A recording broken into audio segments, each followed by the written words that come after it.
Hi friends, నా పేరు ఆది. నిన్న నైట్ ఒక ఎమర్జెన్సీ వర్క్ వల్ల వీడియో చేయలేకపోయాను. ఇది నిన్న నైట్ ఎపిసోడ్ రివ్యూ. దాంతోపాటుగా అన్సీన్లో ఒకటి రెండు మంచి సిచ్యువేషన్స్ జరిగాయి. వాటి గురించి కూడా మాట్లాడతాను. అర్ధరాత్రి గుసగుసలు కూడా దీంట్లో ఉంటుంది. తర్వాత ఏం జరిగింది ఏంటి అనేది కూడా ఒక 2-3 మినిట్స్ మాట్లాడుకుందాం. అంత ఎక్కువ ఏం జరగల. ఎపిసోడ్ మాత్రం చాలా బాగుంది, వెరీ ఎమోషనల్గా ఉంది. ఎవరికి ఎక్కువ హింట్స్ ఇచ్చారు. దాంతోపాటుగా tasty Teja versus Gautam versus Naini Pavani వాళ్ళ రిలేటెడ్గా ఒక ఇష్యూ జరిగింది చూసారా. నేను దాని రిలేటెడ్గా క్లియర్గా చెప్పాను. కానీ ఇప్పుడు కొంచెం ఎక్స్ట్రా ఇన్ఫర్మేషన్ నా దగ్గర కొన్ని వీడియోస్ చూశాను. దాని రిలేటెడ్గా నాకు తెలిసిన ఇన్ఫర్మేషన్ కొంచెం యాడ్ చేస్తాను. టేస్టీ తేజ మాట మార్చాడా అంటే అవును అనే అనిపిస్తుంది. అది దాంట్లో టేస్టీ తేజ తప్పుందా లేదా దాని గురించి కూడా మాట్లాడదాం. దాంతోపాటుగా ఎలిమినేషన్ రిలేటెడ్గా కూడా దాని గురించి కూడా మాట్లాడుకుందాం. అండ్ ఒకటి ఎపిసోడ్కి వేటికి సంబంధించిన ఒక టాపిక్ విషయం గురించి కూడా లాస్ట్లో మాట్లాడతాను. వీడియో మొత్తం చూడండి. ఒకవేళ వీడియోలో నేను ఏ టైంలో చెప్పిన పాయింట్ అయినా మీకు నిజంగా కరెక్ట్గా ఉడాలి అని అనిపిస్తే కామెంట్ చేసి ఈ వీడియోని లైక్ చేయండి ప్లీజ్.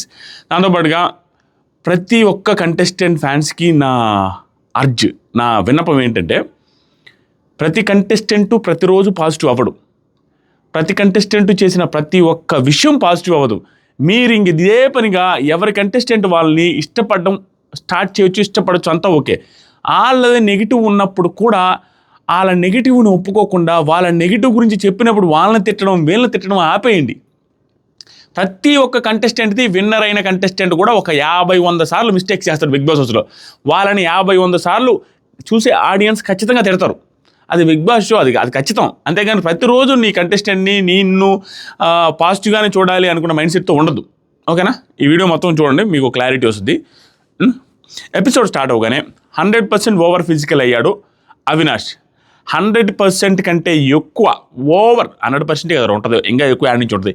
సరేలే, ఇంకా ఎక్కువ ఓవర్ ఫిజికల్ అయింది నిఖిల్ గురించి సపరేట్గా చెప్పుకుందాం. తన ఫిజికల్ గురించి నిజంగా చాలా ఓవర్ ఫిజికల్ అవుతున్నాడు. అది తనకి ఎంత నెగిటివ్ అవ్వబోతుందంటే, మళ్ళీ ఏదైనా ఫిజికల్ టాస్క్లో ఎక్కువ ఓవర్ ఫిజికల్ రిపీటెడ్గా అవుతూ ఉంటే ఎల్లో కార్డు ఇచ్చి భయపెట్టే అవకాశం కూడా ఉంది. మా సీజన్లో రేవంత్కి జరిగినట్టుగా అలా భయపెట్టే అవకాశం కూడా చాలా ఎక్కువ ఉంది. ఎందుకంటే రిపీటెడ్గా జరుగుతుంది. ఎవరైతే నేను ఆర్టిస్టులం కదా మచ్చా అని ఉత్త మాటలు చెప్తే వేస్ట్ అన్న నిఖిలే ప్రతి సిచ్యువేషన్లో అందరికంటే మించి ఒక 10 రెట్లు ఎక్కువ ఓవర్ ఫిజికల్ అవుతున్నాడు. క్లియర్లీ విట్నెస్ అవుతుంది అక్కడ. దాన్ని మనం కప్పిపుచ్చుకుంటే 100% తప్పే. నిన్న హరితేజ గారు ఇలా తన్నితేనే నేను అనవసరంగా ఓవర్ చేశారు ఆవిడ, తన్నడం ఎందుకు అని అన్నా. అలాంటిది వీళ్ళు ఇంకా ఎక్కువ తన్నినప్పుడు హరితేజ గారు తప్పు లేదురా అన్న ఫీలింగ్ వచ్చింది. ఆవిడదేముందిరా ఏడ ఇంకా ఓవర్ ఫిజికల్. అది ఎక్కడైనా నేను ఆ పాయింట్ వచ్చినప్పుడు చెప్తాను, ఊరికే నేను ఏది చెప్పను. సో ఎపిసోడ్లో అవినాష్ ఓవర్ ఫిజికల్ అవుతున్నాడు ప్రేరణ గారి మీద. యాక్చువల్గా అందరూ అయ్యారు ఓవర్ ఫిజికల్. ఒక్కొక్కరు స్టామినాను బట్టి కొంచెం ఎక్కువ ఫిజికల్గా కనిపిస్తుంది. ఎవరు ఓవర్ ఫిజికల్ ఎందుకంటే చెప్తా ఉన్నాడు. అవినాష్ ఇష్టం వచ్చినట్టు తిప్పేస్తున్నాడు. అది ఎవరికైనా తెలుసా? ముక్కుకో మూతుకో ఎక్కడంటే అక్కడ మోకాళ్ళు మోచేతులు తగిలితే ఎవరు రెస్పాన్సిబిలిటీ? ఆటది అంతే. తట్టు అక్కడ ఉండే థ్రెడ్స్ తాళ్ళలోనే ఇలా అన్నప్పుడు ఆ మెడకు చుట్టుకొని ఇట్ట పడి కింద పడింది అనుకో, స్పాట్లో చచ్చిపోతారు. వెరీ డేంజరస్ టాస్క్ అది. ఆ టాస్క్లో ఇష్టం వచ్చినట్టు తిరిగి టాస్క్ అంటే గెలవడమే టాస్క్ కాదు, నువ్వు ఎలా ఆడావు అనేది కూడా టాస్క్. నువ్వు ఆడే విధానంలో ఉంటుంది, కానీ గెలవడమే ఇంపార్టెంట్ అనుకుంటే అక్కడ ఒక్క అమ్మాయి కూడా, ఒక్కడు ఫిజికల్గా స్ట్రెంత్ లేని పర్సన్ కూడా ఫిజికల్ టాస్క్లో గెలవనే లేడు. ఎంతసేపు స్వామి పృథ్వీయో గౌతమో ఫిజికల్గా స్ట్రెంత్ ఉండే నిఖిలో తిప్పి ఇసిరేసి ఇష్టం వచ్చాడు కుమ్మితే ఎంతసేపు చెప్పండి. ఆ బస్తాని నిజంగా ఫిజికల్ ఎంతైనా లిమిట్లెస్గా ఫిజికల్ అవ్వాలి అనుకుంటే ఆ బస్తాని కిందేసి మనిషిని కింద పడేసి పీకి కొంతసేపు ఇష్టం వచ్చినట్టు ఇసిరిసి నూకితే పోతాయి. అదే ఆట కాదే. ఎంత సెన్సిబుల్గా నువ్వు చూసేదానికి రమణీయంగా ఉండాలా. మరీ అంత ఓవర్ ఫిజికల్ అవ్వకూడదు. అవ్వనట్టుగా అయితేనే అది ఫిజికల్గా ఉంటుంది. గేమే ఇంపార్టెంట్ కాదు కదా, అవతల మనిషికి కూడా ఏం అవ్వకుండా కూడా ఆడాలా. అసలు ప్రేరణకి ఏదైనా అయితే తగిలితే ఏంటి, ఎవరు రెస్పాన్సిబిలిటీ? అంత గట్టిగా ఊపేస్తున్నాడు. దాని వల్ల నేను డిఫెండింగ్ అంటున్నాడు. డిఫెండింగే దేనికైనా ఒక సర్టెన్ లిమిట్ అనేది ఉంటుంది. నాకైతే నచ్చల అవినాష్ చేసింది కూడా. ఆ తర్వాతసరికి నిఖిల్ అవినాష్ ఏమంటుందంటే, అవినాష్ తిరుగుతున్నాడు ఈ ఆటలో కామన్లే అలాంటి అని ఊరికే రెచ్చగొట్టడానికి అవతల ఆగిపోతాడని కూడా అంటారు. అవినాష్ అక్కడ తప్పనిపించలే. ఇలా అంటుంటే ప్రేరణ తీసుకునే టైంలో అవినాష్ దగ్గర ప్రేరణ తీసుకునే టైంలో నిఖిల్ కూడా వచ్చి తీసుకునే ట్రై చేస్తాడు. ఓహో అబ్బో అనేసి అంటే కలిసి ఆడుతున్నారు అనే సెన్స్లో ఇది స్ట్రాటజికల్గా కూడా అంటారు. ఎందుకంటే అవతలోడు ఇట్లా అనుకుంటున్నాడు వేరే రకంగా ప్రొజెక్ట్ అవుతుంది ఆగిపోతారు. నువ్వు అట్లా అంటావు, నువ్వు తీయలేదు మచ్చా అనేసి ఇద్దరు ఒకరికొకరు అనుకుంటారు. తర్వాత నిఖిల్, నేను నబీల్తో ఆడుతున్నాను కదరా అంటే నేను కూడా ప్రేరణతో ఆడుతున్నా కదరా, మరి మధ్యలో తీస్తున్నావు అంటే మరి నాతో ఎందుకు ఆడుతున్నావురా అనేసి అవినాష్ అంటాడు. తర్వాత పృథ్వీలా, నిఖిల్ ప్లే యువర్ గేమ్ ఓ డిస్ట్రాక్ట్ అవ్వద్దు అన్నట్టుగా అరుస్తూ ఉంటాడు. తర్వాత నిఖిల్ది ఒక చిన్న ఏమైందంటే ఈ టైంలో నిఖిల్ నేను నిన్న కూడా చెప్పాను, ఇప్పుడు కూడా క్లియర్గా చెప్తాను. నిఖిల్ ఆ బజర్కి రిలేటెడ్గా బజర్ వచ్చే 2 సెకండ్ల ముందే నబీల్ ఇక్కడ పట్టుకొని ఇలా ఊపుతుంటే బజర్ వచ్చిన 2-3 సెకండ్స్ ఇంకా తీడు. ఆ తర్వాత నాది ఎందుకు తీడు, వాడి దగ్గర కూడా తీస్తారని ఫిజికల్గా ట్రై చేస్తే రోహిణి, అవినాష్ వీళ్ళు చెప్తారు. రోహిణి అవుట్ సైడ్ ఉన్న తేజ వాళ్ళు చెప్తారు 2 సెకండ్లే ఎక్కువ హోల్డ్ చేశారు, 9 అని కూడా చెప్పద్ది. కానీ దానికి ముందే బజర్కి ముందే అతను చేయి పెట్టి ఊపడం స్టార్ట్ చేశాడు. అక్కడ మిస్టేక్ లేదు లేని తర్వాత నిఖిల్ అర్థం చేసుకుని పక్కకి వెళ్ళిపోయిన తర్వాత నబీల్ బజర్కి ముందే స్టార్ట్ చేశారని చెప్పిన తర్వాత రోహిణి 9 అని చెప్పిన తర్వాత యాక్సెప్ట్ చేస్తాడు. ఆ తర్వాత నబీల్ది ఇప్పుడు కాదు చేసారంతా అయిపోయేదాకా కూడా చెప్తాను, చెత్త ఆట ఆడాడు, పరమ చెత్త ఆటాడు, దెర్ ఈజ్ నో డౌట్. దాని వెనక కారణాలు బొచ్చురుండొచ్చు, దాన్ని చేసే విధానంలో డిఫరెన్స్ క్లియర్గా కనపడిపోతుంది. కారణాలు ఏంటి? సింపుల్, అతను నామినేషన్స్లో రావట్లేదు కాబట్టి, మెగా చీఫ్ అయితే మళ్ళీ నెక్స్ట్ వీక్ కూడా రాడు కాబట్టి విన్నర్ అయ్యే అవకాశాలు రోజుకి తగ్గిపోతాయి కాబట్టి నామినేషన్స్లో ఎక్కువ ఉండకపోతే అది స్ట్రాటజీ, వెరీ గుడ్ స్ట్రాటజీ. దాన్ని ఇంప్లిమెంట్ చేసే విధానము ఆడి ఓడిపో కావాలంటే లాస్ట్ మినిట్ దాకా ముందే నువ్వే చెప్పి నిఖిల్ మీద కోపంతోనూ, నిఖిల్ వాళ్ళు కలిసి వచ్చారు కదా మనిద్దరు కలిసి ఆడదాం అనుకున్నారు కదా, కానీ నిజంగానే కలిసి ఆడదాం అన్నట్టుగా ఏదో ప్రూవ్ చేయాలన్నట్టుగా తన ఆటను తానే గివప్ ఇచ్చాడు అనేది క్లియర్గా విజిబుల్ అవుతుంది. అది పెద్ద స్ట్రాటజీ కాదు. మెగా చీఫ్ అవ్వకూడదు అనుకునేది గుడ్ స్ట్రాటజీ, దాన్ని ఇంప్లిమెంట్ చేసే విధానం ఇది కాదు. అదైతే నాకు నచ్చల. నబీల్ వచ్చి అవినాష్తో ఇద్దరు తోడు ఆడుతున్నాం అని అంటున్నారు కదా, నిఖిల్ది తీద్దాం, ఇద్దరం కలిసి ఇప్పుడు తీద్దాం నిఖిల్ది, లాస్ట్కి నువ్వు చీఫ్ అవ్వు, నేను ఓడిపోతా, ఓకేనా నేను ఓడిపోతా అని అన్నప్పుడే అది గివప్ అంతే. దాంట్లో మళ్ళీ గివప్కి కొత్త అర్థం చెబుతాడు అవినాష్. నువ్వు ఓడిపోతా అన్నావు, గివప్ కాదు. నువ్వు ఓడిపోతావు అన్నావంటే నీ ఇండివిజువల్ థింగ్, నన్ను గెలిపించాలనుకున్నావు అని ఏదో చెప్తాడు, ఏదేదో కొత్త డెఫినేషన్స్ అని. నాకు సార్ అడిగే అవకాశం ఉంది, ఏంది గివప్ అంటే అవినాష్, నీకు సహాయం చేశారు కాబట్టి గివప్ మీనింగే మార్చేస్తావా అని అడిగే అవకాశం ఉంది. ఇక్కడ వాళ్ళిద్దరూ మాట్లాడుకొని క్లియర్ చూడండి, వాళ్ళిద్దరూ మాట్లాడుకొని నిఖిల్కి దెబ్బేశారు. ఇక్కడ చాలామంది ఈ లాంగ్వేజ్ వర్సెస్ ఆ లాంగ్వేజ్ అన్నప్పుడు ఇక్కడ ఇద్దరు ఒక లాంగ్వేజ్ పర్సన్స్ ఇంకొక లాంగ్వేజ్ పర్సన్ని అటాక్ చేశారు కదా, అది రాదా? ఏం లేదు, ఇద్దరు ప్లేయర్స్ కలిసి ఇంకొక ప్లేయర్ని అటాక్ చేశారు అనేది మనం అనాల్సిన విషయం. అంతేగాని వేరే వాళ్ళు ఇలా అటాక్ చేస్తారు, వీళ్ళు వేరే వాళ్ళు అటాక్ చేశారు అనేది కుదరదు. అందరూ అలానే ఆడుతున్నారు, సిచ్యువేషన్ వచ్చినప్పుడు ఆడతారు, అది స్ట్రాటజీ. ఒక స్ట్రాంగ్ పర్సన్ని తీసేయడం కోసం ఇద్దరు స్ట్రాటజీలు వేసుకుంటూ ఉంటారు, దాన్ని తప్పు పట్టడానికి లేదు. ఎప్పుడు తప్పు పట్టాలంటే వాళ్ళిద్దరూ కలిసి ఆడి కూడా ఆడలేదు అని చెబితే, మాట్లాడుకోలేదు అని చెబితే దాన్ని మనం తప్పు పట్టాలి. కానీ కలిసి ఆడకూడదని అక్కడ ఏం లేదు. సింపుల్, కలిసి ఆడిన వాళ్ళకి వచ్చే ఎలివేషన్కి, సింగిల్గా ఆడేవాడికి వచ్చే ఎలివేషన్కి డిఫరెన్స్ ఉంటుంది అంతే. అంతేగాని వాళ్ళు ధర్మార్గులు, వాళ్ళు దారుణాలు చేశారని చెప్పలేం, వాళ్ళు తప్పు అని చెప్పలేం. కానీ వాళ్ళకి రావాల్సిన ఎలివేషన్ ఖచ్చితంగా తక్కువే వస్తుంది. ఇద్దరు కలిసి ఒకరిని అటాక్ చేసినప్పుడు ఒకడు ఉన్నంతలో ఆడినంత వరకు ఆడినా కూడా అతనికి వచ్చే ఎలివేషనే ఎక్కువ ఉంటుంది. అంతేగాని కలిసి ఆడడం తప్పు కాదు. ఆడలేదని అబద్ధం ఏదైనా చెబితే అది తప్పు నా దృష్టిలో.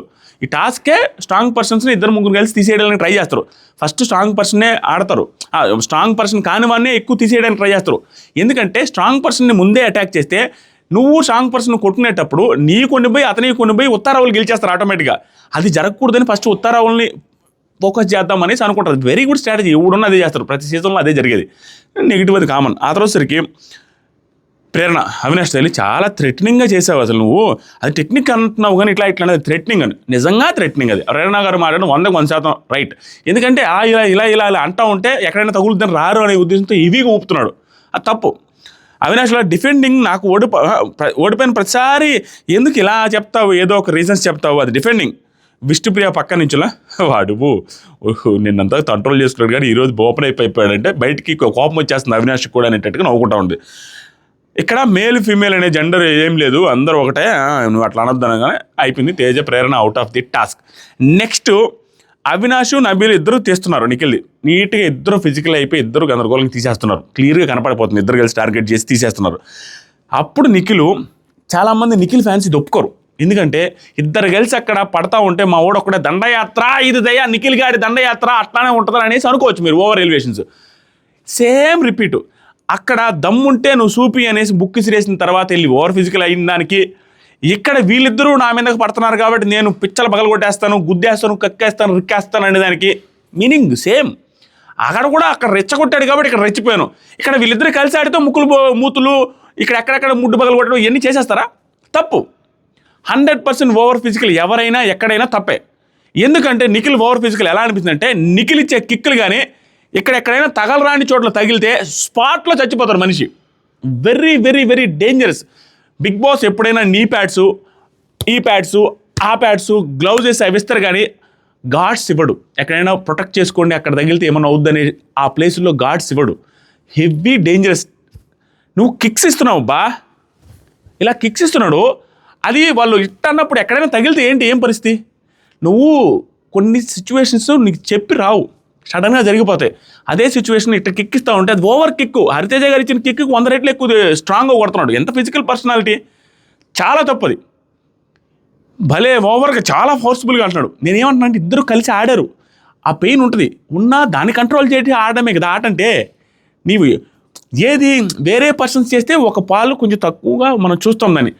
మనం ఆర్టిస్టుల మధ్య అన్న పర్సనాలిటీ, ఆర్టిస్టులకి ఇంక మొహం ఒకటే ఖాళీగా ఉండి మొహం కాకుండా ఏమైనా పగిలిపోయినా ఓకేనా? It's bad thing. అది ఓవర్ ఫిజికల్, చాలా తప్పు. దాని తర్వాత ఇంకా దారుణంగా అనిపించింది ఏంటంటే ఇలా ఇలా ఇలా ఇలా అన్నప్పుడు ఇక్కడ తగిలింది. ఇక్కడ ఎక్కడైనా తగిలితే ఏంటి?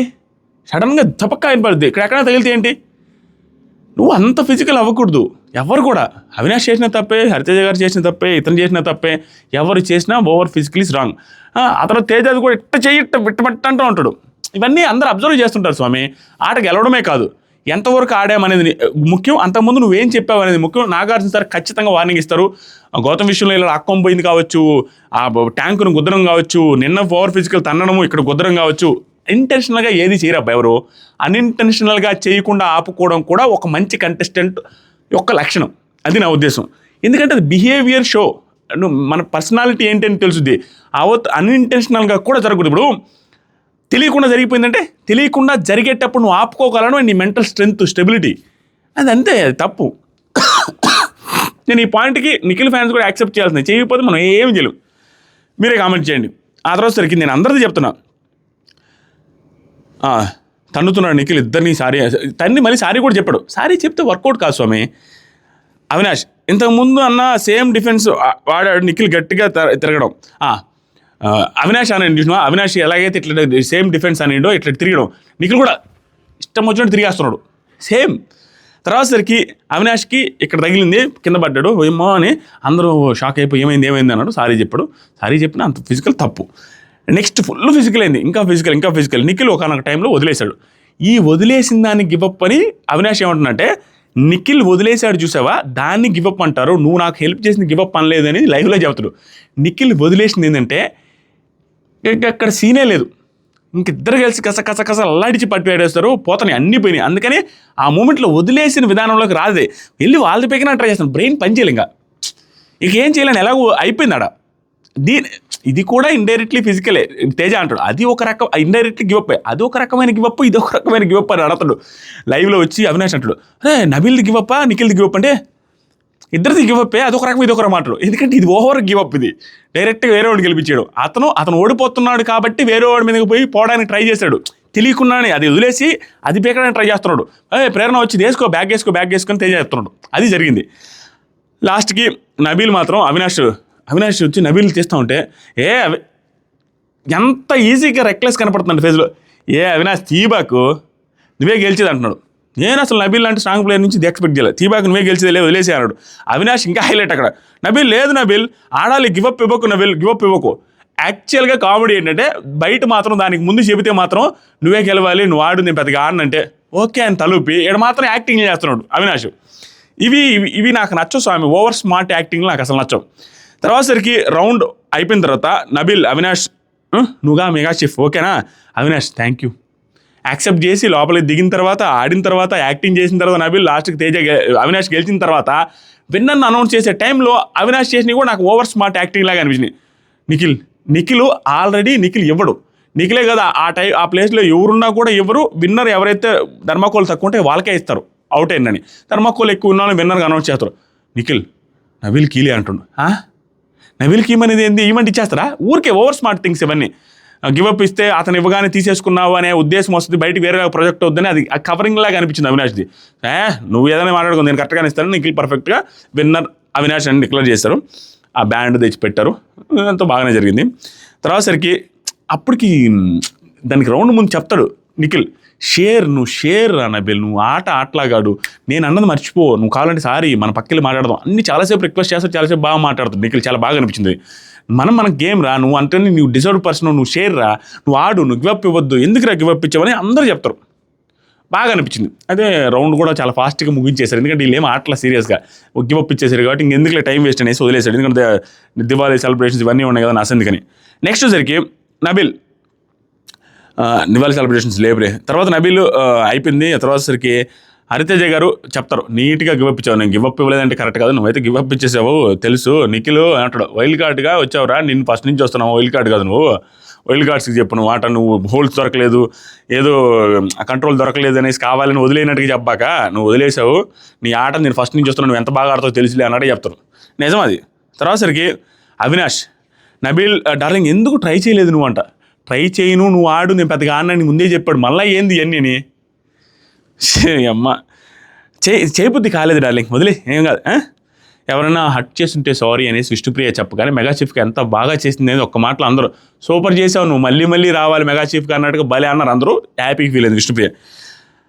తర్వాత సరికి నైని దివాళీ అని రెడీ చేసింది, దివాళీ అనే దాంతో ఆ బాల్స్ మిగిలిన బాల్స్ దివాళీ అని సెట్ చేసి పెట్టింది అనమాట, అక్కడ బాగుండింది చూడడానికి. తర్వాత సరికి మార్నింగ్ సాంగ్ వచ్చిన తర్వాత గౌతమ్ వర్సెస్ నైని పవన్ గొడవ, దాన్ని ఎక్కువసేపు ల్యాగ్ చేయాలని నాకు లేదు, నేను ఆల్రెడీ ఒక వీడియో చేశాను దాని మీద, ఏం లేదు. టేస్టీ తేజ నిజంగానే ఇక్కడ మాట మార్చాడు అనేదాన్ని దాన్ని మరీ భూతత్వంలో పెట్టాల్సినంత పెద్ద తప్పు కాదు, కానీ ఒక కంటెస్టెంట్గా అక్కడ ఏమి చెప్పాము ఏంటి అనేది గుర్తుపెట్టుకుంటే అతనికి వచ్చే ఎలివేషన్స్ వేరే రాగా ఉంటుంది. గుర్తుపెట్టుకోకుండా రిపీటెడ్గా ఇలాంటి ఏమైనా జరిగితే ఏమైనా ఆ మాత్రం గుర్తుండదా అనే సెన్స్లో అనొచ్చు. కానీ ఈ పర్టికులర్ సిచ్యువేషన్లో జరిగింది ఏంటంటే, టేస్టీ తేజ అవినాష్ రిలేటెడ్గా అవినాషే చెప్పాడు ఏమని, అరే ఆ కిచెన్లో వర్క్ కష్టం రా, ఆ కూరగాయలు కట్ చేస్తే ఏమన్నా ఈజీగా ఉంటుంది, ఆ బట్టలు తుడిచేది ఈజీగా లేదురా నాకు అన్నట్టుగా అవినాషే తేజకి చెప్పినట్టుగా తేజ వెళ్ళి నైని పవన్కి బాత్రూంలో అదే చెప్తాడు. ఇండైరెక్ట్గా అతను చెప్పిన మీనింగ్ అదే వచ్చింది, నేను ఆ క్లిప్స్ చూశాను. కానీ ఇక్కడ ఏంటంటే నైని పవన్ అవినాష్తో చెప్తే నేను అలా అనలేదు, నేను ఎందుకు అంటాను, వాళ్ళే మార్చారు కాబట్టి నేను అనలేదు, నాకు కష్టం అవుతుంది అన్నట్టుగా అనలేదంటే, తేజ దూరంగా ఉన్నప్పుడు నైని పవన్ అడిగింది, నువ్వు అన్నావు కదా నాదంటే నేను అలా అనలేదే, నేను చెప్పినట్టుగా చెప్పానంటే అక్కడ నేను చెప్పినట్టుగా చెప్పలేదు, అవినాష్ అన్న నాతో అన్నాడు అన్న సెన్స్లోనే చెప్పాడు. అది ఇతను మర్చిపోయి ఉండొచ్చు, ఇది పెద్ద బ్లండర్ అయితే చెప్పలేం, కానీ ఖచ్చితంగా ఒక కంటెస్టెంట్గా గుర్తుపెట్టుకొని అక్కడేం మాట్లాడో ఇక్కడేం మాట్లాడో మాట్లాడితే బాగుంటుంది. సడన్గా మారిస్తే అంటే ఇక్కడ దొరికిపోయాను కాబట్టి మార్చాడు అన్న ఫీలింగ్ అయితే వస్తుంది. తప్పు మరీ టూ మచ్గా ఇంకా ఇమేజ్ డ్యామేజ్ అయ్యేంత పెద్ద తప్పు కాదు, తప్పే. అక్కడ మాత్రం నాకు పర్టికులర్ టైంలో నైని పవన్ని కరెక్ట్గానే గుర్తుపెట్టుకున్నారు ఆవిడ. ఈవెన్ అంటే ఇప్పుడు నేను మాట మారుస్తానంటావా అని అన్న మాటకి కరెక్ట్గా ఆవిడ గుర్తుంది కాబట్టి ఆవిడ చిరాకు పడ్డారు, దాంట్లో తప్పు లేదన్న ఫీలింగ్ వచ్చింది. కానీ ఇక్కడ వరకు తేజ నైని పవన్ని ఆ విషయంలో మాత్రం Naini Pavan 100% right, Teja wrong, there is no doubt. కానీ గౌతమ్ ఏదైతే పెద్ద మనసు తరహాగా చిన్నవి కిచెన్ విషయాలు గొడవలు ఎందుకు లేరా అన్న మాట ఏదైతే ఉందో దానికి ఆవిడ రియాక్ట్ అవ్వాల్సిన విధానమే అది కాదు, చాలా తప్పు. దాంట్లో అసలు క్షమించరాని తప్పు, 100% ఆవిడదే మిస్టేక్. దాంట్లో ఇతను అక్క అని పిలవడం వల్ల తర్వాత ఆవిడ రియాక్ట్ అయిన విధానం, తర్వాత ఆవిడ బాధపడ్డ విధానం కూడా ఆవిడది రైట్ ఉంది. ఎందుకంటే అక్క అని పదే అంటా ఉంటే అవతల కూడా చిరాకు వస్తుంది, ఎంత క్లోజ్ ఫ్రెండ్స్ అయిన తర్వాత కూడా. తన ఉద్దేశం ఏంటి, అక్క అన్నది కూడా తన గౌతమ్ యాంగిల్లో మనం ఆలోచించాలంటే, అక్క అనింది ఆవిడ తప్పు చేసి ఆవిడ ఇతను మాట్లాడిన తర్వాత సాఫ్ట్గా మాట్లాడుతున్న ఆవిడ రైజ్ అయిన తర్వాత ఆవిడ రైజ్ అయిన విధానాన్ని చూసి ఏందక్క నువ్వు ఇదే అంటే ఇతను కూడా చిరాకులోనే అన్నాడు. ఆవిడ ఓవర్గా రియాక్ట్ అయింది, తర్వాతే అనిండు, దానికి ఎక్కువ రియాక్ట్ అయింది ఆవిడ. ఇంకా మళ్ళీ క్లోజ్ బాధపడి వెళ్ళి లోపలికి వెళ్ళేసి నిఖిల్తో చెప్పద్ది, నేను సాక్రిఫైస్ కూడా చేశాను అతని కోసం, నేను వీడియో కాల్ కూడా ఇచ్చాను అన్నప్పుడు మళ్ళీ కూడా ఆయన కూడా వీడియో కాల్ గౌతమ్ నైని పవన్కి వేస్తాడు. ఇవన్నీ చూపించుంటే గౌతమ్ పాజిటివ్ అయి ఉంటుంది ఎపిసోడ్. అదరోసరికి ఇక్కడ బాగా నచ్చని విషయం ఏంటంటే నైని పవన్ గారిది ఇక్కడ అనేది వేరు, ఆవిడ వేరే రకంగా తీసేసుకుంటున్నారు ప్రతి ఒక్కటి. అది చూడడానికి ఏంట్రా ఈవిడ అన్న ఫీలింగ్ వస్తుంది. ఎగ్జాంపుల్ చెబుతాను, అరే అక్కడ ఏం మ్యాటర్ లేదు దాని కింద గొడవ అంటే, ఆయన అనింది అక్కడ మ్యాటర్ లేదు, చిన్న మ్యాటర్ కింద గొడవ అంటే, నైని నీకే లేదు మ్యాటర్ అంటది. నీకే లేదు మ్యాటర్ అయింది, దానికి సంబంధమే లేదు, నేను అన్నది నువ్వు అన్నది ఏది, ఇలా చిన్న వాటికి పెద్ద అయింది అది. సో ఓవరాల్గా తేజ అయితే మాట మార్చాడు, దెర్ ఇస్ నో డౌట్. అక్కడ నైని పవన్ తప్పలేదు, కానీ గౌతమ్ సింపుల్గా మాట్లాడదాన్ని ఆవిడ పెద్ద చేసుకున్నారు, అది అక్కడ మాత్రం నాకు మిస్టేక్ అని అనిపించింది. తర్వాత సరే నైని ఈవిడ కూడా లైట్ తీసుకో బ్రో ఏంది బ్రో ఫ్రెండ్ని పట్టుకొని ఆ తర్వాత నిఖిల్ హరితేజ గారు నైని పవన్ ఎలా యాక్టింగ్ చేస్తుంది అనేది నిఖిల్ హరితేజ గారు మాట్లాడుకున్నాం. ఇప్పుడు చూడు యూటర్న్ తీసుకుంటుందంటే ముందుకెళ్ళి ఇలా ఆవిడ అంటారు చూసారా, అది చేసి చూపిస్తాడు నిఖిల్ హరితేజ గారికి. తర్వాత సరికి హరితేజ గారు పూజ సాంగ్ చాలా బాగా పడ్డాడు, మంచి సింగర్ కూడా ఆవిడ. నెక్స్ట్ ముగ్గులేశారు, అబ్బాయిలు అమ్మాయిలు ముగ్గులేశారు, బాగుందని బిగ్ బాస్ చెప్పాడు. స్వీట్స్ పంపించాడు నబిల్. స్వీట్స్ పండగ పడనే పండగ పూట తినొచ్చు నబిల్. నాకు నచ్చని విషయం ఏంటంటే బిగ్ బాస్ పండగ స్వీట్స్ తీసేశాడు, ఎక్స్క్లూడ్ చేశాడు, పెద్ద విషయం కాదు, అది చేయాలి పాపం. నబిల్ పండగ పట్టుకుని అందరూ తింటుంటే తినకుండా ఇది ఓకే, కానీ కిచెన్ టైమింగ్ ఏదైతే ఉందో దాన్ని ఎందుకు పెట్టినట్టు తగ్గినప్పుడల్లా ఇచ్చేదానికి దానికి రూల్ ఎందుకు? ఇప్పుడు తగ్గినప్పుడల్లా 2-3 అవర్స్ పెంచుకుంటా ఉంటే వాళ్ళు ఆ టైం ప్రకారం ఎందుకు చేసుకుంటారు? నార్మల్గానే చేసుకుంటారు, ఎందుకు పెట్టడం? దానికి ఛార్జింగ్ బొక్క, కరెంట్ బిల్ దొక్క తప్ప ఎప్పుడు కావాలంటే అప్పుడు పెంచుతుంది. దానివల్ల గొడవలు వస్తాయి కదా, ఆ కాన్సెప్ట్ పెట్టింది. అడిగినప్పుడల్లా అవినాష్ నువ్వు ఏదైనా కామెడీ చేయంటే అది కామెడీయా కాదా తర్వాత చేస్తే చాలు ఇచ్చేస్తున్నాడు. ఇవ్వకుండా ఆపితే ఎప్పుడైనా ఉంటే దాన్ని పెట్టినందుకు ఒక అర్థం పరమార్థం ఉంటుంది, లేకుంటే బొక్క కదా. తర్వాత సరికి సాంగ్స్ వేశాడు, డ్యాన్స్లు వేసుకున్నారు, కంటెస్టెంట్స్ డైలాగ్స్తో సాంగ్స్, అది బాగుండింది ఫన్నీగా. బిగ్ బాస్ కంటెస్టెంట్స్కి కాల్ చేస్తున్నాడు, కాల్ చేసి ఎవరైనా ఇద్దరు పేర్లు చెప్పడం, వాళ్ళిద్దరిలో ఎవరికి కావాలి వీడియో కాల్. అదే అంతకుముందు ఇవ్వలేదు కదా, మిస్ అయిన వాళ్ళు అందరూ ఇచ్చేశారు. ఊరికే అది కాన్సెప్ట్ ఏంటంటే డ్రామా క్రియేట్ చేయడం కోసం ఒక్కొక్కరితో ఒకరు ఆపుతూ వీళ్ళిద్దరు ఎవరిని సెలెక్ట్ చేస్తావు, వాళ్ళిద్దరు ఎవరు సెలెక్ట్ చేస్తామని క్రియేట్ చేసుకుంటూ వెళ్ళాడు. ఫస్ట్ వచ్చేసరికి బిగ్ బాస్ కొంతమంది వీడియోలు మిస్ అయ్యాయి కదా, దానికి ఇస్తానన్నట్టుగా నబిల్ ఫోన్ చేయగానే నబిల్ నీది పృథ్వీది ఇస్తాను, ఎవరు చూస్తావు అంటే నబిల్దే అంటాడు, అది తప్పేం లేదు. సారీ పృథ్వీ అని చెప్పి లోపలికి వెళ్ళిన తర్వాత నబిల్ వాళ్ళ మదరు వాళ్ళ అన్న మాట్లాడారు. వాళ్ళ అన్న అంటే ఎవరంటే ఎప్పుడైతే ట్రోల్ వీడియోస్ గౌతమ్ కృష్ణ మీద వచ్చాయి అనేసి చెప్తారో ఆయన సొంత అన్నయ్య అంట. ఆ రోజు మనం తప్పు పెట్టాం, బ్రదర్ అయ్యుండి చేయడం తప్పని. అప్పుడు చాలామంది నువ్వు సోనియా గారిని వెళ్ళిపోయినప్పుడు డ్యాన్స్ చేసావు కదా ఊడాలన్నారు. దానికి దీనికి నక్కకి నాగలోకానికి ఉన్నంత డిఫరెన్స్ ఉంది. నేను వేసింది ఫన్నీగా, అతను చేసింది కూడా ఫన్నీగానే, కానీ నేనేం కంటెస్టెంట్ ఫ్యామిలీ మెంబర్ని కాదు. కానీ కంటెస్టెంట్ ఫ్యామిలీ మెంబర్ వేరే కంటెస్టెంట్ ట్రోల్ చేసింది ఏదైతే ఉందో అది బిగ్ బాస్ చరిత్రలో ఎప్పుడు జరగల. అది జరిగిందే తప్పటం, తర్వాత అతను మానేశాడు ఆపేశాడు అని అన్నట్టుగా ఉన్నారు. అది ఎక్కువగా ట్రోల్స్ చేయలేదు అన్నట్టుగా ఉంది. అది వెరీ గుడ్ థింగ్. యాక్చువల్గా ఎందుకు తప్పు అంటానంటే దాన్ని, ఇప్పుడు మీరు ఏ కంటెస్టెంట్ ఇన్స్టాగ్రామ్ అని చూడండి, మోస్ట్ ఆఫ్ ది కంటెస్టెంట్స్ ఇన్స్టాగ్రామ్లో ఎలా ఉంటాయంటే ఎవరైనా ఇప్పుడు విష్ణుప్రియ, పృథ్వీ నాయిదమ్మ కులికే కుందనాల బొమ్మ ఆ పాటలో ఏ పాటలో ఏదైనా స్టెప్పులు వేశారనుకోండి ఇద్దరు కలిసి, విష్ణుప్రియ పృథ్వీ, విష్ణుప్రియనే కవర్ చేయడానికి చూస్తారు, జూమ్ లాగి పక్కకు వస్తూ ఉంటారు. వేరే కంటెస్టెంట్తో గొడవ పడ్డా కూడా మోస్ట్లీ ఆ కంటెస్టెంట్ ఫోటో, ఆ కంటెస్టెంట్ ఇమేజ్ కనపడేలాగా చూస్తారు, వేరే కంటెస్టెంట్స్కి యాడ్ చేయరు. అలాంటిది ఫ్యామిలీ మెంబర్స్ ట్రోల్ చేయడం అనేది it's not a good thing. అతను కూడా మాట్లాడారు, అతను కూడా వీడియో కాల్లో వచ్చి అదే వీడియో మెసేజ్, బాగా ఆడుతున్నావు, హ్యాపీ దివాళీ అందరికీ, నువ్వు కప్పు తీసుకొని రావాలి ఓకేనా, ఇలాగే ఆడు కంటిన్యూ చేయి అనేసి నీట్గా చెప్పారు. కప్పు ముఖ్యం, నువ్వు కప్పు గెలిచే ఛాన్స్ ఇంకా ఉంది, నువ్వు డౌన్ అవుతున్నావు అనే సెన్స్లో మంచి హింట్ ఇచ్చారన్నాడు కనిపిస్తుంది. వాళ్ళ మదర్ గారు కూడా సేమ్ అదే చెప్పారు, గుడ్.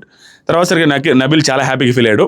బిగ్ బాస్ నైని వచ్చింది, నైనికి రోహిణి తేజాల్లో ఎవరిది కావాలి అని ఎందుకు ఇచ్చారంటే, రోహిణి తేజ ఎందుకు ఇచ్చాడు, తోజాతో అంతకుముందు ఇష్యూ అయింది కాబట్టి, ప్లస్ రోహిణితో కూడా ఇష్యూ అయింది కాబట్టి వీళ్ళిద్దరు ఎవరికి ఇస్తారని ఊరికి టెస్టింగ్ తేజాకే ఇచ్చింది, గుడ్, తేజాకే ఇచ్చింది. అదే రోహిణి కూడా ఇవ్వమంది. రోహిణి వెరీ ప్యూర్ సోల్ అన్న ఫీలింగ్ వస్తున్నాయి బిగ్ బాస్ హౌస్లో. రోహిణి గారి గురించి తేజ గురించి లాస్ట్లో మాట్లాడుతున్నాం, భలే ప్యూర్, వెంటనే స్పాంటేనియస్గా ఇచ్చే మా అమ్మ అర్థం చేసుకోవడలే, మా అమ్మ ఆల్రెడీ ఫేమస్లే అనేసి ఆ కామెడీగా తీసుకునే విధానం ఏదైతే ఉందో చాలా ప్యూర్ సోల్ రోహిణి గారు ఈ సీజన్లో మాత్రం చాలా బాగా అనిపిస్తున్నారు. తర్వాత సరికి తేజ పేరెంట్స్ తేజ వాళ్ళ పేరెంట్స్ వచ్చేసరికి బాగా ఆడుతున్నావు, గేమ్లో బాగా ఉన్నావు, టాస్క్లు కూడా ఈసారి బాగా ఆడుతున్నావు, టాప్ 5కి రావాలి ఓకేనా, అయితే నువ్వు తగ్గి రావాలిరా ఈసారి అనేసి తేజ వాళ్ళ మదర్ అన్నావు, చాలా ఫన్నీగా అనిపించింది. నెక్స్ట్ తేజ చాలా ఎమోషనల్ ఫీల్ అయ్యాడు. ఫైనల్లీ మా అమ్మ బిగ్ బాస్ హౌస్లో కనపడింది, పోయిన సంవత్సరం ఫ్యామిలీ వీక్లో రావాలి అనుకున్నా, ఇప్పుడు ప్రస్తుతానికి అయితే బిగ్ బాస్ హౌస్లో కనపడింది చాలే అనేసి హ్యాపీగా ఫీల్ అవుతా ఉంటే రోహిణి కూడా హ్యాపీగా ఫీల్ అవుతా ఉంది. Next big boss Gautam, Naini, Pavani. Gautam వచ్చి నైని, పవని, యష్మి వాళ్ళిద్దరు ఎవరికి ఇద్దరిని అక్క అన్నారు, అక్కలిద్దరిని ఆ అక్కలో ఏ అక్కకి వీడియో కాల్ రావాలన్నట్టుగా ఇండైరెక్ట్గా బిగ్ బాస్ అడిగితే నైని పవనికి బిగ్ బాస్ అంటే నైని పవని వాళ్ళ సిస్టర్ మాట్లాడారు. ఈవిడ చాలా బాగా హింట్లు ఇచ్చారు. ఎంత బాగా ఇచ్చారంటే, గేమ్ బాగా ఆడుతున్నావు, నిన్ను ప్రూవ్ చేసుకునే ఛాన్స్ మళ్ళీ వచ్చింది, దాన్ని వేస్ట్ చేసుకోవద్దనే సెన్స్లో చెప్పారు. అంటే నువ్వు ప్రూవ్ చేసుకోవట్లేదు ఇంకా ఇండైరెక్ట్గా చెప్పారు. ఆవిడ హింట్లు అర్థం అవ్వాలి కదా. నెక్స్ట్ సరికి నువ్వు ఎంత బాగా ఆడుతున్నావు, ఎంత హానెస్ట్గా ఆడుతున్నావు అనేది చూస్తారు. దయచేసి వేరే రకంగా ఆడవద్దు, ఏం లేదు. నువ్వు ఆవిడ ఫెయిర్ గేమ్స్ కొన్ని మిస్ అవుతున్నాయి, ఫస్ట్ వీక్లోనే ఫెయిర్ గేమ్ మిస్ అయింది, అవి వద్దు, హానెస్ట్గా ఆడేదే చూస్తున్నారు, ఆ విషయంలో నీకు ఎక్కడో తేడా కొట్టింది అది చూసుకొని ఇండైరెక్ట్ హింట్లు అవన్నీ సూపర్. తర్వాత సరికి నీ ఎఫర్ట్స్ ఇంపార్టెంట్, ఎఫర్ట్స్ పెట్టి చాలు, నువ్వు గెలవాల్సిన అవసరం లేదు, ఏదో యాంగిల్లో గెలవాలి అనేది ట్రై చేయొద్దు, ఎఫర్ట్స్ పెట్టి వదిలే. తర్వాత ఇంకా బాగా ఆడాలని చెప్పినంత ఇంత ముందు ఆడిన దాంట్లో పెద్ద గేమ్ ఆడలేదనే సెన్స్లో కూడా చెప్పారు. ఇంకొంచెం బాగా ఆడాలన్నట్టుగా మంచి హింట్స్ ఇచ్చారు ఆవిడ. చాలా బాగా హ్యాపీగా నవ్వుతూ మాట్లాడారు. Too good. నీ స్ట్రెంగ్త్ అంతా గేమ్లో చూపించు, ఇంకా ఎంటర్టైన్మెంట్ ఇవ్వాలి, ఏడవద్దు అని కూడా నీట్గా హింట్స్ ఇచ్చింది వీళ్ళ ఫ్యామిలీ. నెక్స్ట్ సరికి మంచి హింట్స్ ఇచ్చారు. నైని పవన్ గారు కూడా చాలా హ్యాపీగా ఫీల్ అయ్యారు, ఏడ్చారు కూడా. నెక్స్ట్ సరికి బిగ్ బాస్ రోహిణితో ఫోన్ ఎత్తగానే, నీకు రోహిణి మీకు చాలా ఇంపార్టెంట్ విషయం చెప్పాలి. చెప్పండి బిగ్ బాస్, నీ డ్రెస్ బాగుంది అనే. 2 పాల ప్యాకెట్లు పంచండి, 2 పాల ప్యాకెట్లు పంపించండి బిగ్ బాస్, వండేసుకుంటాం, టీ పెట్టేసుకుంటాం అనేసి ఫన్నీగా మాట్లాడుకున్నది. బిగ్ బాస్ అవినాష్, ఇద్దరిలో ఎవరికి ఇస్తావు? అవినాష్ అండ్ నువ్వు మీ ఇద్దరిలో ఎవరికి ఇస్తావు అంటే ఇక్కడ కూడా పాపం సాక్రిఫైస్ చేస్తుంది. అవినాష్కి ఇచ్చేలే బిగ్ బాస్ అంటే, ఓవర్ జబాకి ఎన్ని ఇస్తావు అనేసి అవినాష్ గుడ్, రోహిణికి ఇచ్చేయండి బిగ్ బాస్ అంటే రోహిణి ఓకే తీసుకుని రోహిణి వీడియో ప్లే చేశారు. మీరు మీ హెల్త్ జాగ్రత్త బిగ్ బాస్ అంటుంది లాస్ట్లో. ఎలా ఉన్నారు బిగ్ బాస్ అని అడిగి. రోహిణి వాళ్ళ మదర్ వచ్చేసరికి, అమ్మ నువ్వు బాగా ఆడుతున్నావు, సరదాగా ఉంటున్నావు, అంతా బాగుంది, కాళ్ళు ప్రాబ్లం ఉంది కదా, కొంచెం ట్రై చేస్తున్నావు, అయినా కూడా బాగా ఆడుతున్నావు, ఇంకా బాగా ఆడమ్మా అని చెప్పి అందరికీ ఆల్ ది బెస్ట్ అని క్యూట్గా మాట్లాడారు వాళ్ళ అమ్మగారు. బాగా అనిపించింది. విష్ణు గురించి విని గంగవ్వ ఏడుస్తుంది. విష్ణుప్రియ వాళ్ళ మదర్ రిలేటెడ్గా, వాళ్ళ పేరెంట్స్ లేరు కదా, దాని రిలేటెడ్గా విని గంగవ్వ ఏడుస్తుంటే గంగవ్వ చేయి మీద ముద్దు పెట్టి, ఏం కాదులే, ఏదో జన్మలో పాపం చేశానేమో అనేసి అంటుంది. చాలా బాధ అనిపించింది నాకు. ఏదో జన్మలో పాపం చేశానేమో, అందుకని నాకు ఈ జన్మలో ఇలా జరిగింది అన్నట్టుగా మాట్లాడుతూ ఉంటే బాధ అనిపించింది. దానికి బిగ్ బాస్ ఇది అయిపోయిన తర్వాత బిగ్ బాస్ అవినాష్ విష్ణుప్రియ యష్మిలలో వాళ్ళిద్దరు ఎవరికి ఇద్దాం అనుకుంటున్నాడు, విష్ణు అని చెప్పాడు. ఎందుకంటే విష్ణు మిస్ అవుతుంది కాబట్టి. యష్మి కూడా పాపం బాధాకరమైన విషయమే, యష్మి డ్రాగ్ అవుతూ ఉంది. బిగ్ బాస్ అది కావాలనే చేసినట్టు అనిపించింది. అది కొంచెం ఆవిడ ఓవర్ ఎమోషనల్ కాబట్టి అది కొంచెం డ్రామాలాగా క్రియేట్ అవుద్దని. విష్ణుకి వాళ్ళ ఎప్పుడైతే చెప్పారు లాస్ట్ టైం ఫుడ్ వచ్చింది చూసిన బిర్యానీ వాళ్ళ ఆంటీ నుంచి వచ్చిందని, పక్కింటి ఆంటీ ఏమో మేబీ, లేకుంటే బంధువులేమో, ఆవిడ నుంచి వచ్చింది. బాగా ఆడుతున్నావురా, నీకు ఎవరు లేరు అనుకోవద్దు, మేమందరం ఉన్నాం, అంతే, బాగా ఆడుతున్నావు, ఇలాగే ఆడు, కప్పు తీసుకొని రావాలి, ఓకేనా. Vishnu, Amaravati aunty thank you so much aunty, చాలా హ్యాపీగా ఫీల్ అయింది. నెక్స్ట్ వచ్చేసరికి యష్మి బాధపడతా ఉంది. తర్వాత బిగ్ బాస్ రోహిణికి మిల్క్ ప్యాకెట్స్ కూడా పంపించాడు. Big boss Avinash 2 minutes entertainment చేస్తే నీకు కావాల్సిన మిల్క్ ప్యాకెట్స్ కూడా ఇస్తానంటే కొంచెం ఎంటర్టైన్మెంట్ ఇచ్చేసాడు. తర్వాత సరికి నెక్స్ట్ బిగ్ బాస్ తేజాని అడిగాడు, యష్మి పృథ్వీలో ఎవరికి కావాలంటే అందరూ పృథ్వీ అన్నారు. పృథ్వీకి యష్మి కూడా ఇవ్వమన్నది, పృథ్వీకి ఇచ్చేసారు. పృథ్వీ వాళ్ళ తమ్ముడు తెలుగులో క్యూట్గా మాట్లాడితే 2 మాటలు మాట్లాడితే తర్వాత కన్నడలో మాట్లాడారు.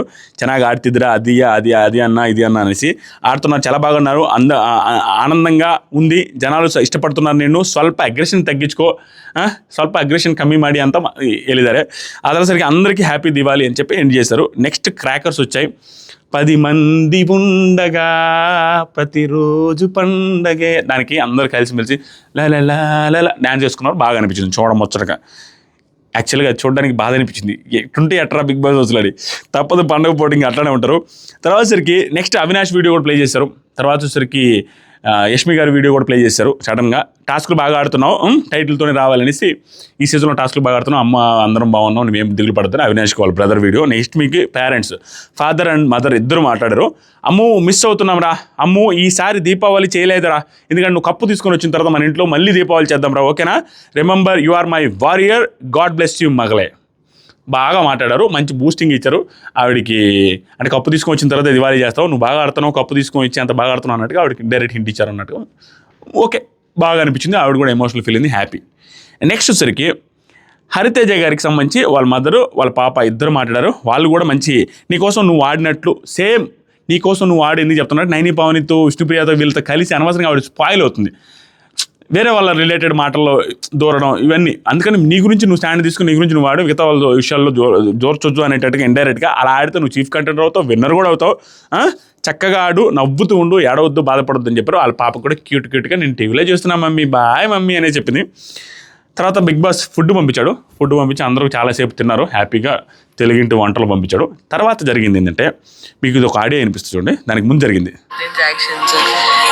ఏమీ చేయలేము, ఎంటర్టైనర్ చూడండి. చూడండి. వాళ్ళు కూడా చెప్పండి టాప్ 5 ఎందుకు చెప్పారు ఇద్దరు నాకు అర్థం కాలే. టాప్ 5 వరకు కప్పలు రాదని తెలుసు. రోజులు మన పర్సనాలిటీస్ కి కప్పులు రావురా. మన పర్సనాలిటీస్ కప్పులు రావురా. అలా ఆడుకుంటూ ఎక్కడ వీలైతే అక్కడ చేసుకుంటూ వెళ్ళిపోతా ఉంటారు. మనకు ఆ నామినేషన్స్ లో అలా యాక్టింగ్ మనం చేయలేమురా. అంతే. ఇంకొకటి ఉందండి తేజ అంటాడు, ఇంకొకటి ఉందండి ఎంటర్టైనర్స్ ని విన్నర్లాగా చూడరండి జనాలు. అది నాకు ఆ వీడియో ఏదైతే ఉందో అర్ధరాత్రి గుసగుసలో ఉంది, అది చూసిన తర్వాత చాలా బాధ అనిపించింది. రోహిణి టేస్టీ తేజ ఆ కాన్వర్జేషన్ చూసిన తర్వాత వీళ్ళు ఆ రియాలిటీని కూడా బాధను కూడా నవ్వుతూ కామెడీగా చెప్పేశారు. రియల్ ఎంటర్టైనర్స్ రా, రియల్ కమెడియన్స్ రా అన్న ఫీలింగ్ వస్తుంది. అంటే వాళ్ళకి లోపల ఇన్ డెప్త్ బాధ ఉంది. ఏరా ఎందుకంటే అంతకుముందు సీజన్లో వీళ్ళంత ఇరగదీసింది లేదు. అవినాష్ అంత తిరగదీయలేదు, రోహిణి గారు అంత తిరగదీయలేదు, టేస్టీ తేజ అంత తిరగదీయలేదు. కానీ ఈ సీజన్లో 1000% ఎఫర్ట్స్ పెడుతున్నారు వీళ్ళు ముగ్గురు. కానీ వాళ్ళ పేరెంట్స్ కూడా వీళ్ళిద్దరు, అవినాష్ పేరెంట్స్ అయితే అవినాష్ వాళ్ళ ఇంట్లో వాళ్ళు మాత్రం విన్నర్ అని చెప్పారు, వీళ్ళిద్దరు టాప్ 5. ఏరా ఇంత బాగా ఆడుతున్నా మాట వరుసకు కూడా మన వాళ్ళు కూడా విన్నర్ అని చెప్పట్లేదురా, మన బతుకులో మనకు అంత ఇదే ఇందిరా అనేసి బాధ లోపల ఉన్న దాన్ని కూడా ఎంటర్టైనింగ్ అని చెప్తున్నారు. అప్పుడు అనిపించిందిరా నాకు నిజంగా వీళ్ళిద్దరూ ఆ కమెడియన్స్ ఎవరైతే ఉన్నారో ఎవరికైతే బాగా ఆడినా కూడా బయట మైలేజ్ రావట్లేదో వాళ్ళకి సపోర్ట్ చేయలేరా, వడాలుగా నువ్వైనా సపోర్ట్ చేయరా, గట్టిగా వాళ్ళని పుష్ చేయరా అన్న ఫీలింగ్ వచ్చింది నాకు. ఈరోజు చెప్తున్నాను, రోహిణి గారు, టేస్టీ తేజ గారు, దాంతోపాటు ఎవరైతే అండర్ రేటెడ్గా వాళ్ళు ఆడుతున్నా మైలేజ్ రాదో, వాళ్ళు ఆడుతున్నా కూడా వాళ్ళు ఎంత ఎఫర్ట్స్ పెడుతున్నా వారు ఎలిమినేట్ అయ్యే సందర్భంలో నా నుంచి మాత్రం ఖచ్చితంగా పుష్ ఇద్దామని ఫిక్స్ అయ్యారా నిజంగా అనిపించింది. పుష్ ఇవ్వాలి, ఇలాంటి వాళ్ళకి రా పుష్ ఇవ్వాల్సింది. ఎందుకంటే ఆడిన వాళ్ళకి పుష్ ఇవ్వకపోతే దానికి న్యాయం ఏడ జరగద్ది. పిఆర్లు ఉంటేనే పుష్షా, లేనిపోయింది ఎలివేషన్ ఇచ్చుకుంటేనే పుష్షా. కమెడియన్స్ ఎంటర్టైన్ చేస్తూ వాళ్ళని కించపరుచుకుంటూ వాళ్ళని తగ్గించుకుంటూ అవతలోడు కించపరిచినా ఎవడు కించపరిచినా ఏమైనా తీసుకొని ఆడి మనల్ని ఎంటర్టైన్ చేసే ఎంటర్టైనర్స్కి ఓట్ లేకుండా ఉంటే అంతకు మించిన దరిద్రం లేదు. We have to support entertainers also. అంతే, వాళ్ళు బాగా ఆడితే సపోర్ట్ చేద్దాం, బాగా ఆడకపోతే క్రిటిసైజ్ చేద్దాం. ప్రస్తుతానికి వాళ్ళు బాగా ఆడుతున్నారు, వాళ్ళకి రావాల్సిన మైలేజ్ కానీ వాళ్ళకి పడాల్సిన ఓట్లు అస్సలు పడట్లేదు. స్టిల్ టేస్టీ తేజ బాగా ఆడుతున్నా ప్రతిసారి హీఈస్ ఇన్ డేంజర్ జోన్ అని మనం చెప్పుకోవాల్సిన దరిద్రమైన పరిస్థితుల్లో ఉన్నామంటే మనం ఇలా ఉన్నామేంటి ఆడియన్స్. నీట్గా తెలివి ఉండి టాలెంట్ ఉండి ఫిజికల్గా స్ట్రెంత్ లేకపోయినా ఫిజికల్గా స్ట్రెంత్ ఉన్న వాళ్ళతో పోటీ పడి 100కి 1000% ఎఫర్ట్స్ పెడుతున్న తేజ లాంటి, రోహిణి లాంటి కంటెస్టెంట్స్కి మనం ఎందుకు సపోర్ట్ చేయలేకపోతున్నాము? ఆ బాధ నాకు అనిపిస్తుంది. ఇక నుంచి మాత్రం నేను వాళ్ళకి నా డైరెక్ట్ సపోర్ట్ అయితే ఇద్దాం అనుకుంటున్నాను. వాళ్ళు బాగా ఆడరు, వాళ్ళు బాగా ఆడకపోతే క్రిటిసైజ్ చేస్తారు. ఇలాంటి కంటెస్టెంట్కి వీళ్ళిద్దరికని కాదు, పృథ్వీతో కావచ్చు, ఎవరైతే అండర్ రేటెడ్గా ఉంటారో వాళ్ళకి అసలు ఎలివేషన్స్ దక్కకుండా వాళ్ళని ఆడుతున్నా కూడా వాళ్ళు ఎలిమినేషన్లో డేంజర్ జోన్లోకి వస్తుంటే చూడడానికి బాధ అనిపిస్తుంది. నాకు అలా అనిపించింది. వాళ్ళకి సపోర్ట్ చేయాలా, ఆడియన్స్ కూడా రిక్వెస్ట్ చేస్తున్నాను, దయచేసి చాలా తప్పు. వాళ్ళ బాధ నాకు అర్థమైంది. అట్లీస్ట్ వాళ్ళ టాప్ 5లో ఉండాలి అని వాళ్ళ పేరెంట్సే కోరుకుంటున్నారు కానీ విన్నర్ అవ్వాలని కోరుకోవట్లేదు. నాకు బాధ అనిపించింది నిజంగా. ఎంటర్టైనర్స్ని విన్నర్లా చూడాలంటే ఎందుకు చూడకూడదు? మీకేమనిపిస్తుంది ఆ విషయంలో? నేను కరెక్ట్గా చెప్పలేదా? మీకేమనిపిస్తుంది చెప్పండి. అండ్ తమ్నైల్లో పెట్టినట్టుగా యాక్చువల్గా ఇది నేను ఒక 2 minutes మాట్లాడతాను దీని గురించి. ప్రతి వీక్ ఇలాంటి కన్ఫ్యూజన్స్ వస్తూనే ఉన్నాయి. ఈ వీక్ ముందు నుంచే స్టార్ట్ అయినాయి. నైని పవన్ ఎలిమినేషన్ అని ఆల్రెడీ సోషల్ మీడియాలో మొత్తం రచ్చ నైని పవన్ ఇంక జాలమ్మ అయిపోయిందమ్మా అనేసి ఊరికి పోస్టులు పెట్టుకుంటా ఉన్నారు అందరూ హెవీగా. ట్విట్టర్లో అయితే హెవీ, నైని పవన్ ఎలిమినేటెడ్. అదంతా fake news.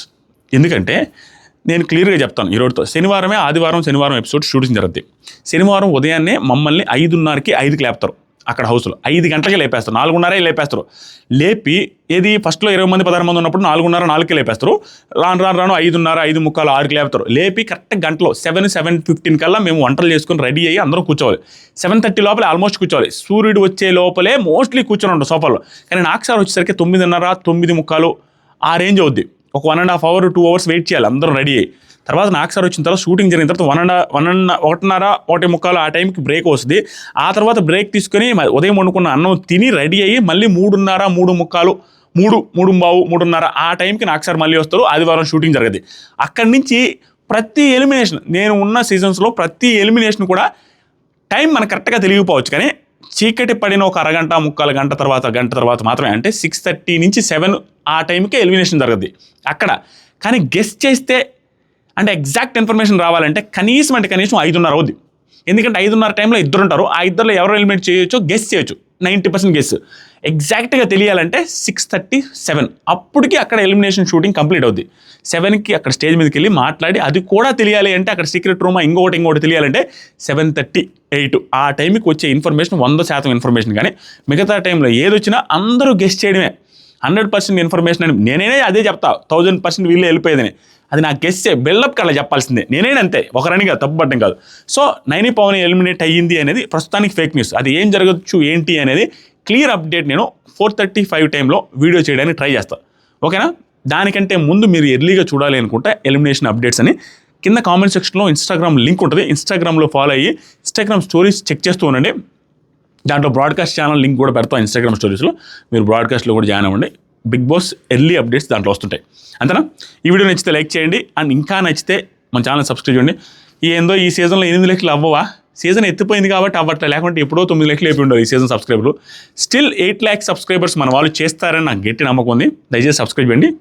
Love you all.